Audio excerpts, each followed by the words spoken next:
Before I go into this topic tonight, I kind of want to get into depth on why a person would even take the time out to discuss these topics with you all, society. Right now, we live in a very complicated time. You have multiple wars going in different places. You have political and social, racial, and religious turmoil in America. It almost seems like this is generational. We saw the same thing right after 9/11 when I was a teenager, and then we saw the same thing with Barack Obama becoming president in 2008, and then we see it back again in 16, and now we are here again. Almost not being able to release ourselves from the cyclical nature of reality. And it reminds me of something that, you grow up saying, in your hood, if everybody's thorough, who's doing the nut shit?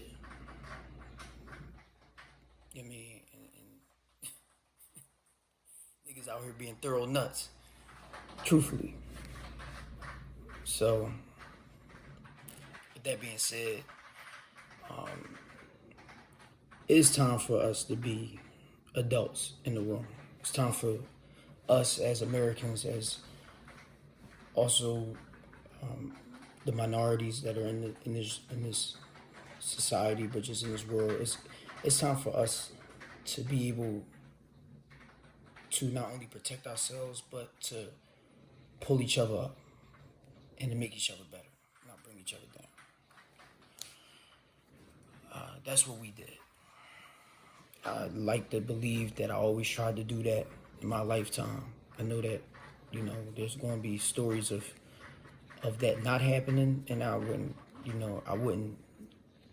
downplay it. I wouldn't deny it. I haven't been the best, person myself, but then I've also tried my best to bring people up. And if I did bring them down, it wasn't intentional. But we are talking about a time that is very scary. You got people running around here playing with weapons that really can cause serious damage, not just to a person, but to a society.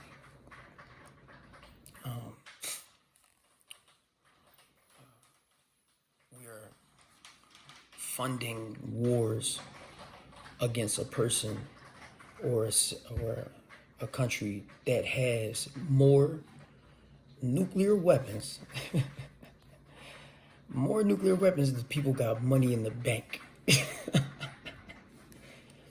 You only need about 100 nuclear weapons to destroy this planet, more than likely, especially at the amount of damage that a thermonuclear weapon could cause.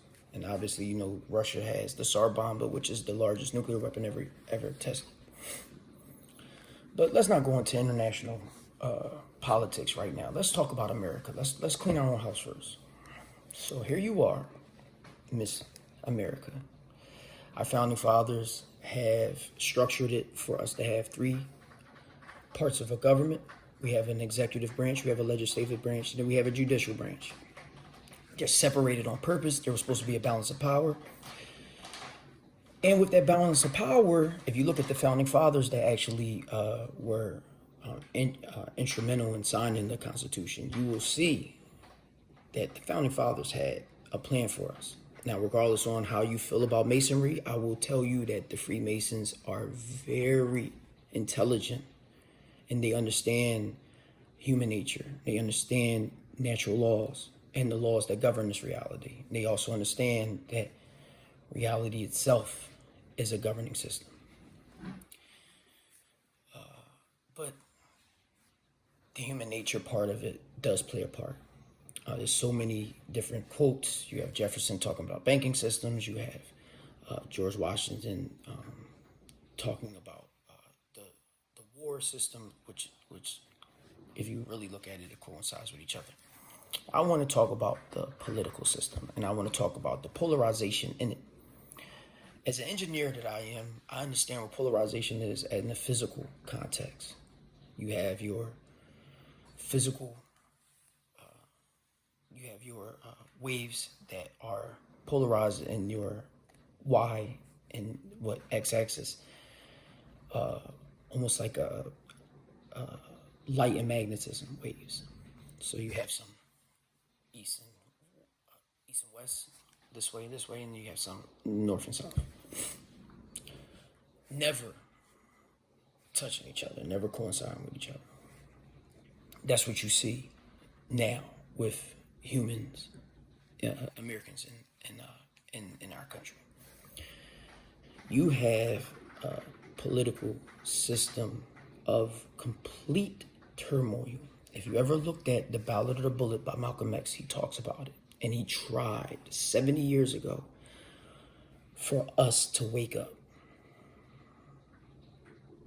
And we didn't yet. No lobbying and putting all our trust into a governing system that 30 years before they were protesting and telling us to stick together was lynching and allowing people to be lynched. Literally taken out of prison cells and lynched in town halls. When Malcolm X said about did the speech on the ballot of the bullet, the ballot and the bullet, excuse me, or about the ballot or the bullet, excuse me. He was speaking to a group of people that were light-skinned, dark-skinned, Christian, Muslim, white, Spanish, black. He actually spoke to everybody with emphasis towards the black community. The reason why is emphasis towards the black community because at that time, there was turmoil in the black community. You had a group of people that considered themselves to be followers of Malcolm X, Nation of Islam, Fruit of Islam, other groups, just Muslims itself, and black power groups and things like that. And then you have Dr. Martin Luther King, who are basically being backed by a lot of Christian groups, and you see them now. You see Christian churches, and especially Baptists in the South, and other forms of Christianity that are deep, and they stick together, and that's a great thing. The problem is nowadays they stick with each other, and then on the outside, but then there's still petty differences that keep people away from each other. And I want to kind of touch base on those things. I want to try to touch base on those things and go into where we seem to go astray as a society, and why we won't check it, and how we're under attack right now. You have this understanding or belief of the Jim Crow or the trying to remember which was not Jim Crow, it's not Cheryl, that came up with that. It's the house nigga mentality, the field nigga mentality, and because more than likely the person that would be in the house will look like me, there's a division or a dissension amongst the ranks of African Americans, black, whatever. Unfortunately, if you really feel this way, then you will be considered to be an idiot in the eyes of the people who created this. Very manipulated. They use this to divide the community. And everybody knows this. They say it. They say it with their words, with their mouth. And don't act it. Because you will see it. You will see the division. You will see the hatred and jealousy right in their eyes. And it's sad. And it needs to be checked and it needs to be eradicated. If I was to be a jealous person or something like that, I would want to check myself.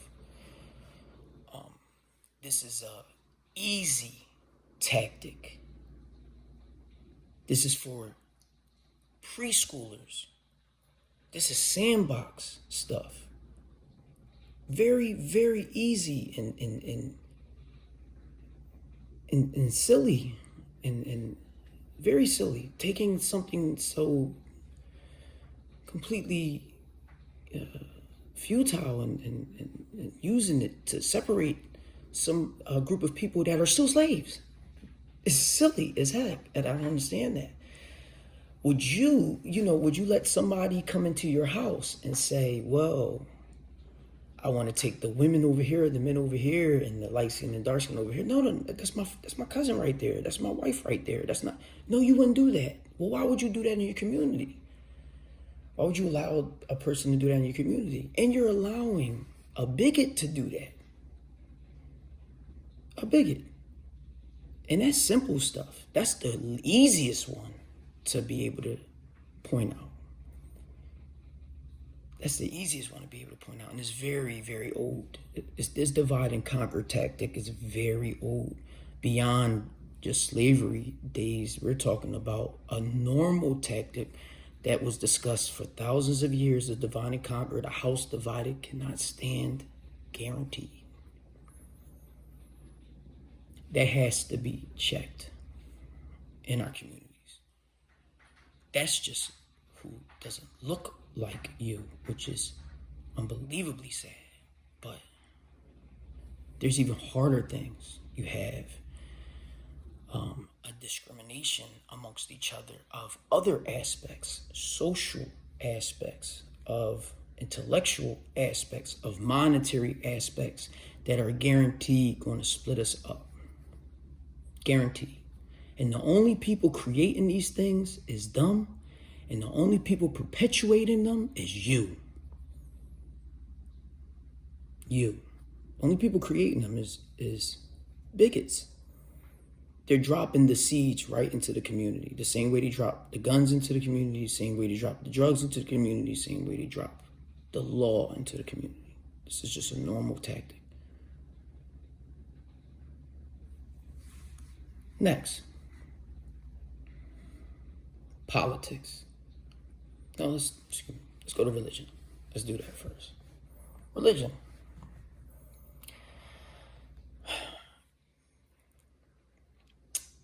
Does anybody know what the religion was before African Americans came to the United States? Does anybody know about African spirituality? About a mitu nature, about your real spirituality? Anybody know what that is? No, why you don't know what that is? Are you in tune with these things? Or did you just believe in Christianity, let the Council of Nietzsche come in, give you the Bible books, leave out the Apocrypha and the Nag Hammadi, and give you something to believe in? I'm not going to sit here and do a Christian, Muslim, or Judaism nation or Hebrew Israelite breakdown or whatever. This is not for that. There's not a time for that. This is not a time to show the division in the ranks. This is time to show the tactics that are being used for people to look at each other and to say, I don't like that person because of this. And to allow things to happen to people that you possibly could use in about 3 or 4 months. And I do mean that. I do mean 3 or 4 months. And you'll know why when I'm done.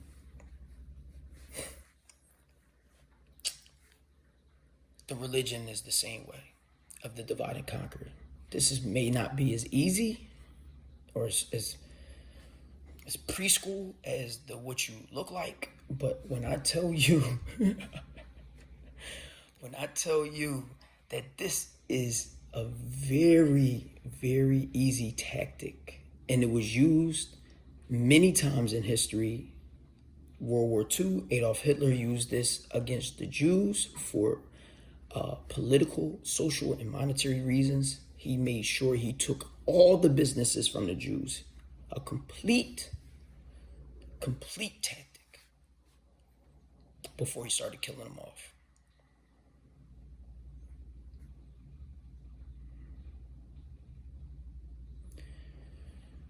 When Malcolm X made the speech of the Ballad of the Bullet, he made sure that he invited everybody there, including Dr. Martin Luther King, who at the time, everybody believed that they were beefing. I don't understand how a person that has committed himself to nonviolence, that literally, I'm wondering, I think maybe about a year later, walked into certain death. He knew he was going to die after he gave the I Have a Dream speech, I have a dream speech, quote unquote. He walked right into death. Almost something similar to a journalist that talks about something I'm about to talk about. This is almost like death sentences now. Because journalism in America is the most dangerous job you're going to have, period. And it's not journalism. This is truthism. This is speaking the truth. This is something that people need to know, and they need to hear, and they need to check themselves. They need to really look in the mirror and really check themselves. He invited Dr. Martin Luther King for one reason, that's to unite.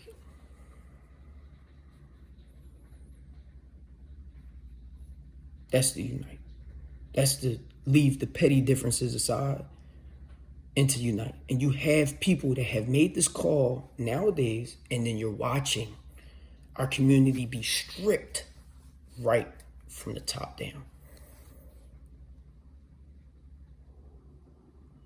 Now, I didn't start from Bill Cosby, but let's start right there.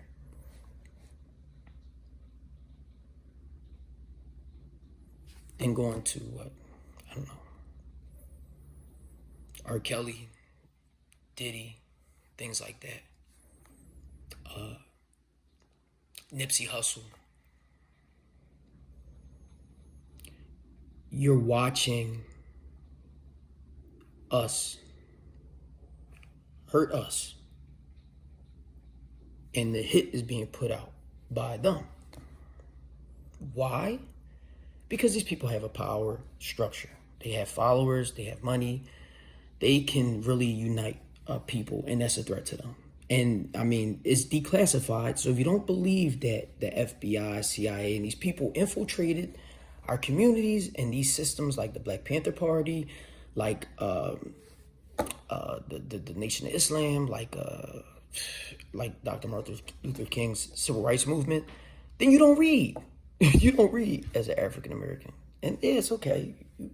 You may not want to read, but this is a very true thing, and all you have to do is just do your research. It's very true. And they don't hide it no more because they know they're going to get away with it. They don't need to hide it. They're going to get away with it. Unless you take the step to do the things that I've done in my life. And let's not go for it no more. Now, I'm not a all high and mighty type of person, but at a point in your life, you kind of be like, I'm not doing it no more, right? Anybody's ever quit something or stopped smoking cigarettes or stop eating, food late night and stuff like that, you're like, I'm not going to do it no more, because you realize that it was detrimental to you. And that's what happens. That's called being mature, growing up, or things like that we don't do.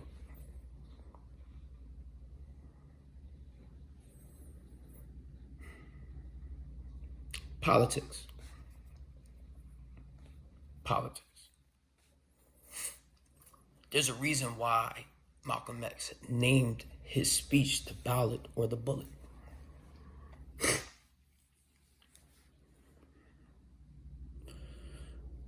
Politics is insanely divisive and is the creation of polarization socially. They created that word for it. It was a physical word, obviously, polarization. You understand that in physics.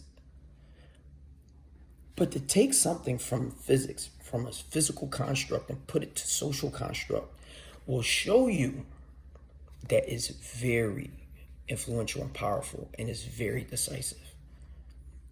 And I want to ask a person, what makes you so decisive and so knee-jerky and so emotional about politics? I understand religion. You Christian, you don't like Muslims. You Muslim, you don't like Christian. All right, that makes sense. You think you pray to the wrong God. I mean, to a different God. I will be able to tell you, I know Arabic, and I will be able to tell you that Allah in Arabic it means God. So the same name is in the Christian Bible that's written in Arabic, but you wouldn't know that because you won't read, and maybe you don't know Arabic. But what makes a person hate another person for having a different political belief, different ideology, things like that? Has anybody met a good Republican? Has anybody met a good or bad Democrat? Excuse me. What makes these things so divisive is watching the media fill your minds with a bunch of bull crap, and then you take that bull crap and go right out into the world with that luggage and unpack it on everybody. Almost like all the mass shooters and stuff like that. They're hyped up. They could be extremists and all that. They hyped up. Don't even know where it came from. So I ask you, why are you so emotionally driven by this idea? You probably don't even know.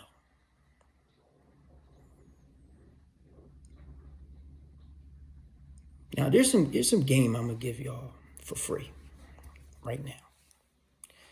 If you ever wanted to see your level of maturity or something like that, or if you ever wanted to grow up, question your knee-jerk reactions to certain things and wonder why you have an emotional reaction to these things. This is beyond PTSD stuff. Because most people are not into politics. So why do you feel like you have a need to defend the Democratic Party or the Republican Party, or things like that? Or Donald Trump or Joe Biden or whatever? I want you to take the time out to try to figure that out for yourself. Because once you do that, you won't come back to this recording. You're like, damn.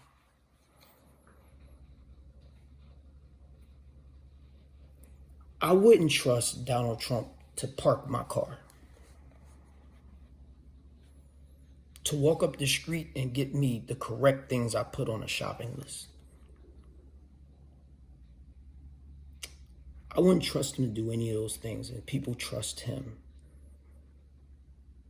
to run a country, to have the nuclear button that he can press at any time he wants and destroy the lives of millions of people. Millions. We're talking about millions. That number has 2 commas. 2. Numbers is unbelievably long. 7 places, 2 commas. And we ain't even talking about, and I said, with the S, so could have 3 commas. For real. And more, and up to 9 decimal places. But we're gonna try to figure that one out. Joe Biden, well, we know he can't park a car. By next year, Joe Biden will not be able to feed himself, guaranteed. I can guarantee that. He won't even be able to feed himself. We'd be feeding him ice cream and applesauce and stuff like that. And that's not to disrespect the older person. I have older people that I truly love and respect, and I will take care of them to the day that they die. I mean that. But let's be for real. We're trusting him to run the country too. So, why? Why are we trusting these people to do these things? That's why he said the ballot or the bullet. Which one would you take?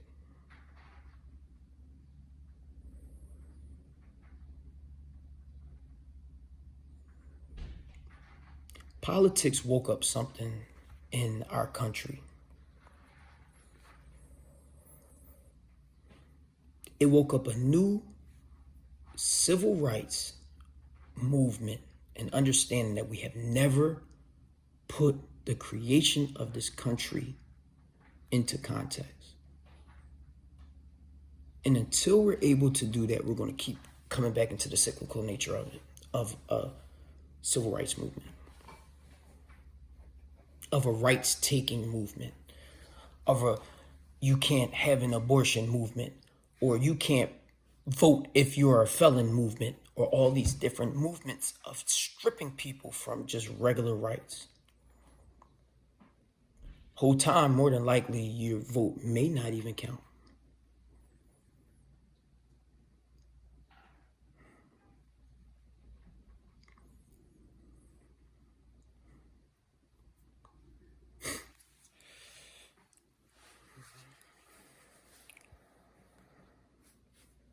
The Republican Party believes in less government and more privacy for citizens, and also the protection and the living out of our Constitution. But if you ever been into the court system where mostly the Constitution is practiced, you'll realize that that doesn't even matter. It never matters. It only matters to the people who have no money. The people with money, it doesn't even exist to them. The Constitution means nothing because they'll never need those rules because they're going to always be in the in crowd. And the National Republican Party actually was the party of Abraham Lincoln during Juneteenth, the freeing of the slaves. So we're talking about a party that went from Abraham Lincoln to Donald Trump. I bet you there's going to be people that's going to see this that's not going to know that.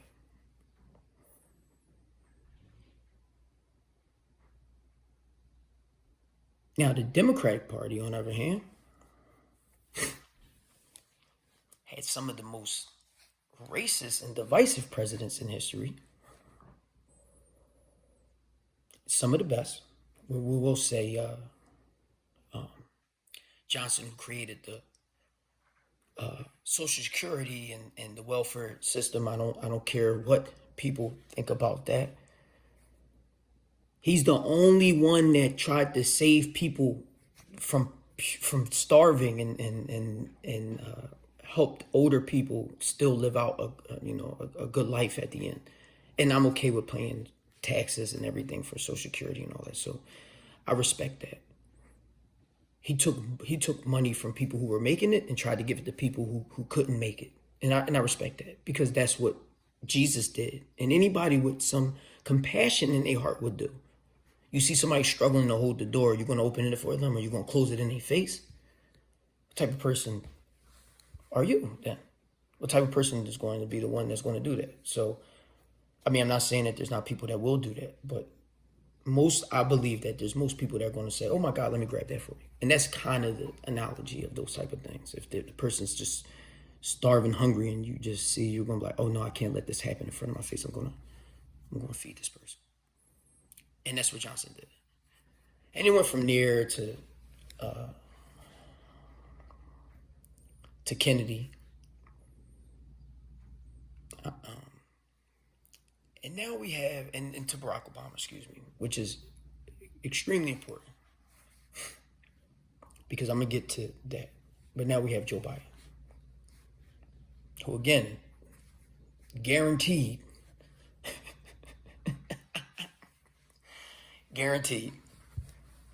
won't be able to eat the guaranteed, but.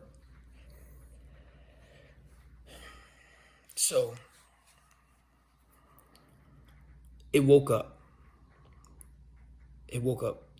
the racism in our country.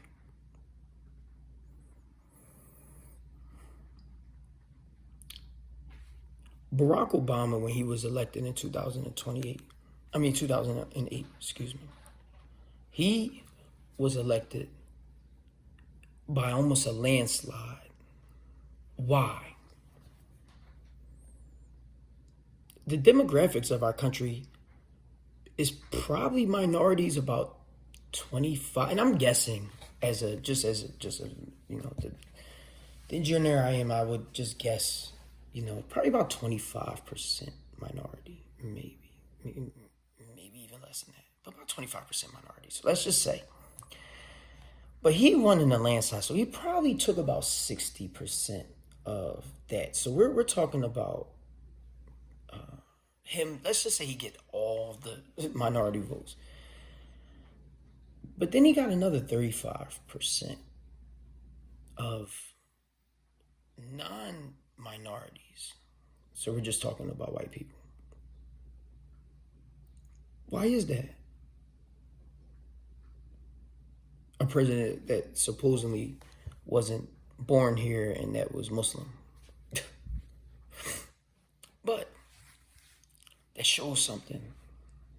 That shows that there are people that are not inherently racist, and there are people here that actually genuinely believed in what he stood for, to prove that he was not that. That they were not that, that they weren't racist. And then you have your group of people that are afraid of losing power, which to me is reasonable, is rational.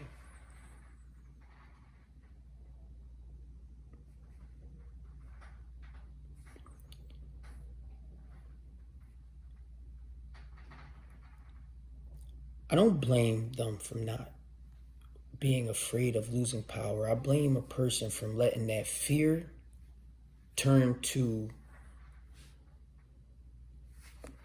what you see right now, a almost direct form of chaos and discrimination, racism, and just complete silliness.